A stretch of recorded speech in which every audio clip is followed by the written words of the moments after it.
Living in Hollywood is tough, and unfortunately not every couple makes it out. These are the 10 more celebrity breakups we should have seen coming. We should have known that Miley and Liam wouldn't last. Miley has always been a firecracker of a woman, and Liam has always felt more like chill.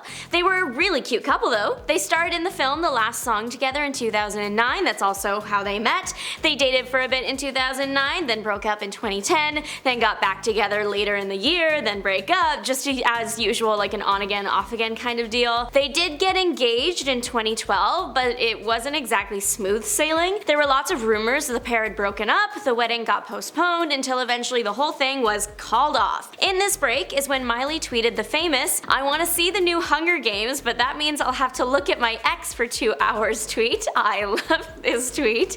This is referencing Liam's role as Gale in the Hunger Games trilogy. The pair eventually got back together in 2016 and got engaged again, and then finally in 2018 are married. Even this new chapter of this relationship had some signs. There was that video from the Avengers Endgame red carpet where Liam said something to Miley that caused her to push him off. Many people think he said something like, "Could you behave for once?" The pair divorced a few months after this carpet. Without Miley Cyrus dating Liam Hemsworth, we never would have gotten the banger Flowers, and Miley never would have received her first Grammy, so it all worked out in the end. Technically, Taylor Swift and Mattie Healey never confirmed they dated, but they were seen out together a lot.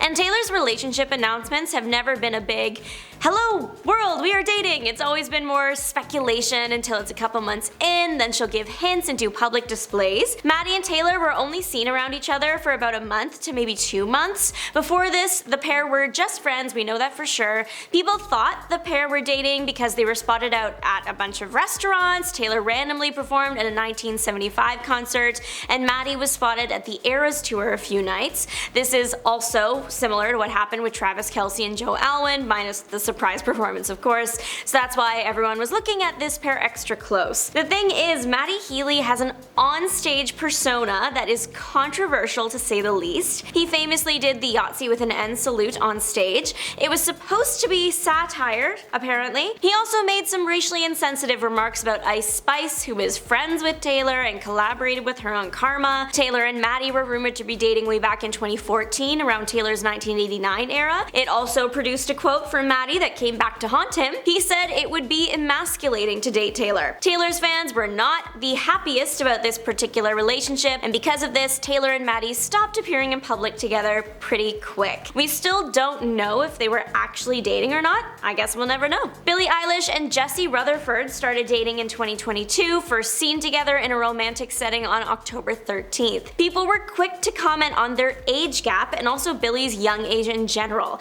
They have a 10-year age gap, and Billie was about 20 or 21 when they started dating, but they had known each other since she was 15 years old at least. Lots of people saw that as a little weird. Their Halloween costume from 2022 had people talking. All the comments people made about their age gap, they seemed to use as inspiration, with Billie going as a baby and Jesse as an old man. Many people thought it was a weird choice. So there's a lot of criticism towards this couple from the outside, but there were also signs from the inside too.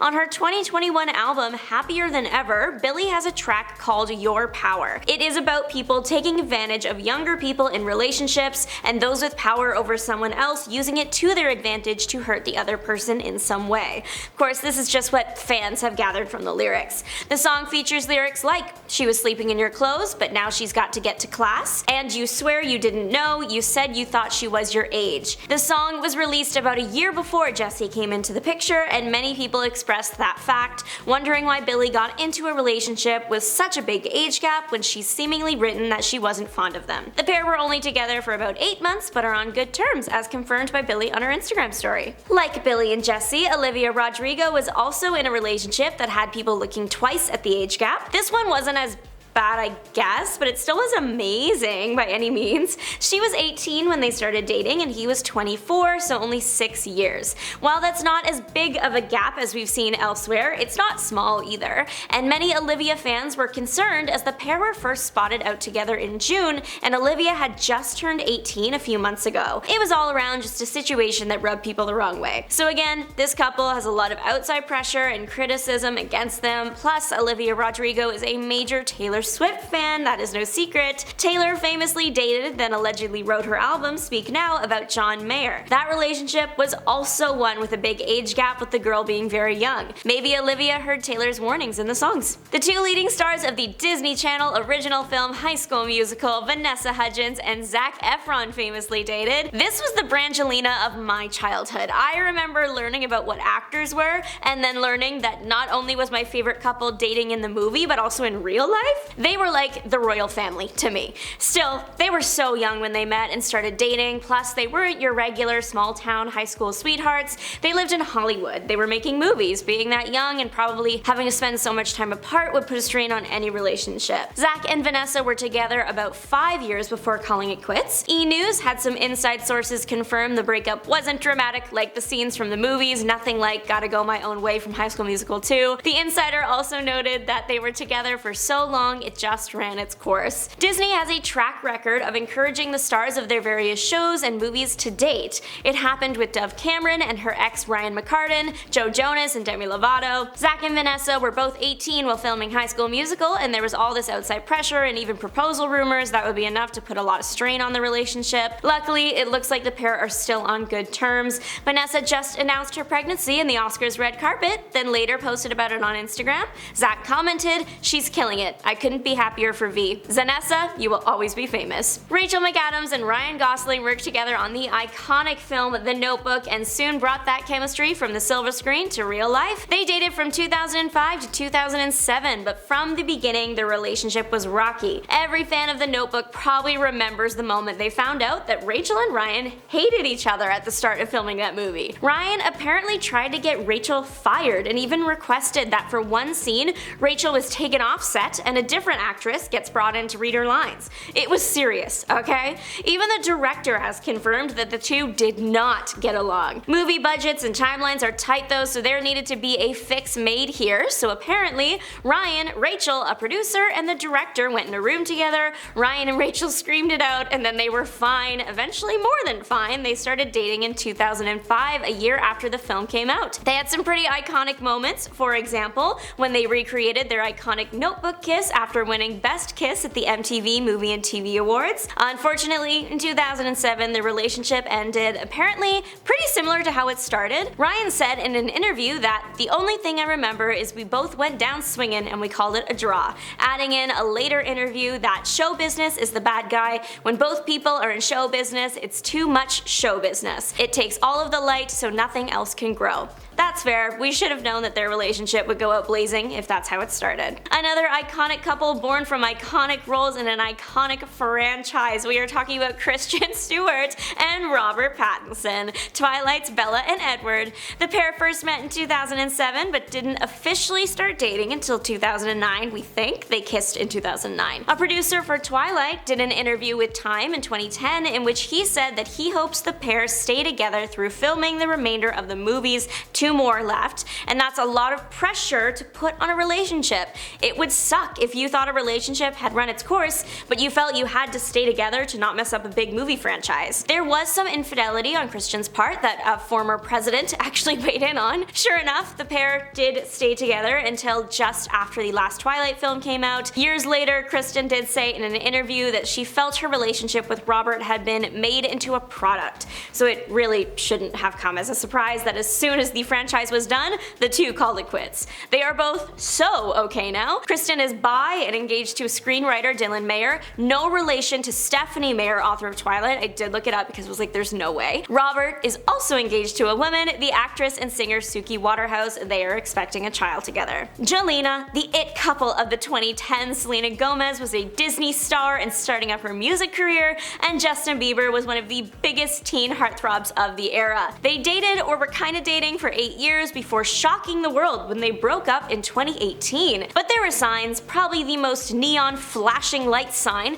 was that they were so on and off. In the last about 4 years of their relationship, they were taking a lot of breaks. Justin briefly dated now wife Healey Baldwin during one of those splits. This is kind of like Zack and Vanessa. They were both so young and they had so much pressure on them from the outside. I also remember lots of people were caught up with their age gap. Their age gap was only 2 years. He was 16 when they met and she was 18. It really wasn't that bad. Their love story was an exciting one to follow. Justin literally rented out an entire stadium so the two could watch a movie together. The pair were seen on what is thought to be their first date in 2010. Things went relatively smoothly until 2014. This is the year Justin was arrested and Selena checked into rehab for lupus. They were split up by this point. Justin dates a bunch of models, Selena some other music artists, but then they get seen together again and are apparently back together in 2017. But by 2018, they are really over because Justin gets married. Although Justin apparently, allegedly, called Selena before the wedding 23 times. Obviously, we don't have the tapes to really prove it,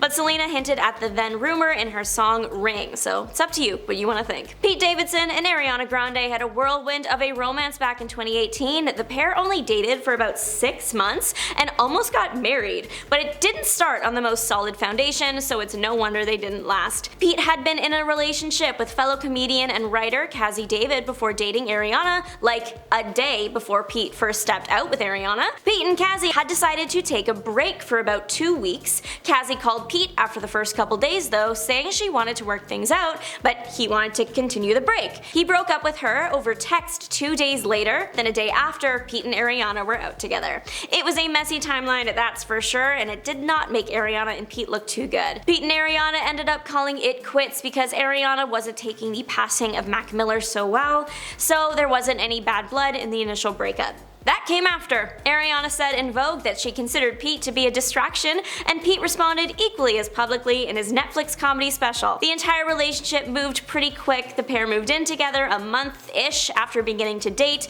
with the engagement happening around the same time. They just also happened to move quickly into the breakup phase too. Kim and Kanye used to be the top Hollywood couple. Whether you like them or not, you couldn't deny their star power. No marriage is perfect, of course, but they seem to be doing pretty good. So their split came as a bit of a surprise when it was announced in 2021 that the couple was getting divorced. The show Keeping Up with the Kardashians shed some light on why exactly the couple split up, and they make sense.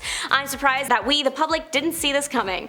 Kim shared with her sisters that she does think Kanye is an amazing dad, but he moves around so much and she can't keep up with that side of him. She needs to stay where she is. There was also the harsh and aggressive tweets Kanye directed towards Kim's mom, Kris Jenner. Kanye has always been known to act a bit unhinged. There was the Taylor Swift mic incident at the VMAs that he said God told him to do, manipulating that infamous phone conversation with Taylor Swift, seemingly supportive tweets toward a convicted SA perpetrator, portraying various celebrities nude, some without their consent, and sharing his controversial opinions on the experience of black people in America. There were just a lot of things that make you go, okay Kim, I get it. Thanks so much for watching and listening along everyone. Have a great rest of your day. See you later.